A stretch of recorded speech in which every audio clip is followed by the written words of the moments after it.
Take two with a Queen Pen. This was a special edition that was left out on Facing My Abuse. Please. One thing I want to make the public and you guys understand is the laws. Now that we have lost the majority seat, and when I say we, I don't just mean African Americans and Latinos, I mean the hood, the average working person, the what's considered middle class these days, we lost a majority seat. So in the past 44 years, this has been the first time in 44 years that we, the Democrats, was running New York State, that was running the Senate. And that's where we had more people sitting in the Democratic seats in Albany than the Republicans have. So now that two have crossed over and went to the Republican side, now we're not the majority, we're the minority.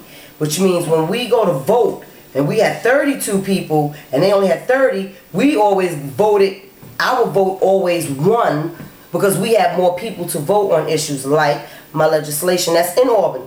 It's not something I'm trying to do. The legislation is in Albany, was ready to rock and roll, and then we lost the majority. See what Republicans feel like is that domestic violence is not an important enough issue. You know, when you're talking about changing laws and you start talking about you're going to have to spend some budget money now, because it costs money to change laws, it costs money to mandate programs in the prison system, and that's just something that they don't feel is important enough. So we have to realize the level of voting, not just with Obama, more close-knit to home in our cities and our states. Our councilmen, our senators, our assemblymen are the closest to Albany, or closest to whatever state that you're in right now, to the capital, to change things for us. Us that's living in the hoods and living in these neighborhoods.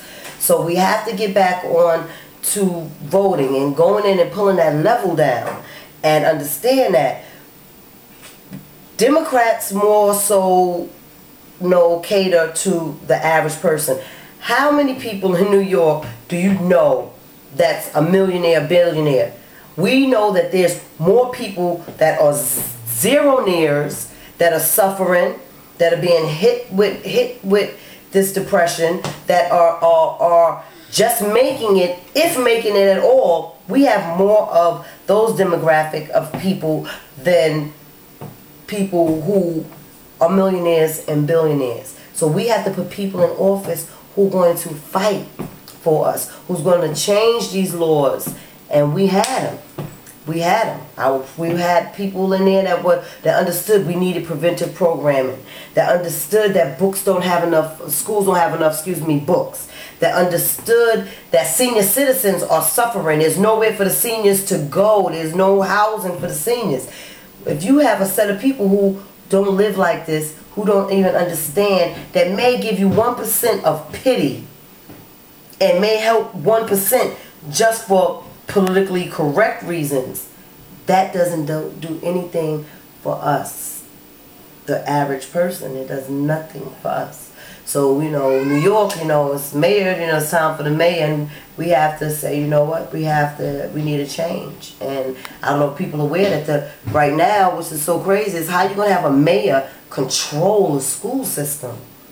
That just makes no sense to me. Who is he to control the school system? So we have to get out there and stand behind Billy Thompson and really try to put somebody in office that's going to fight for us, that's not going to build $1 million and $5 million condos that cost $5 million. Who the hell? And neighborhoods where we grew up, where we can't even afford to live, where we have generations living in Flatbush and all through Brooklyn, and we can't even afford to live in our neighborhoods no more. Wow. Thank you again, Queen Pen. I really appreciate that for Facing My Abuse. Thanks.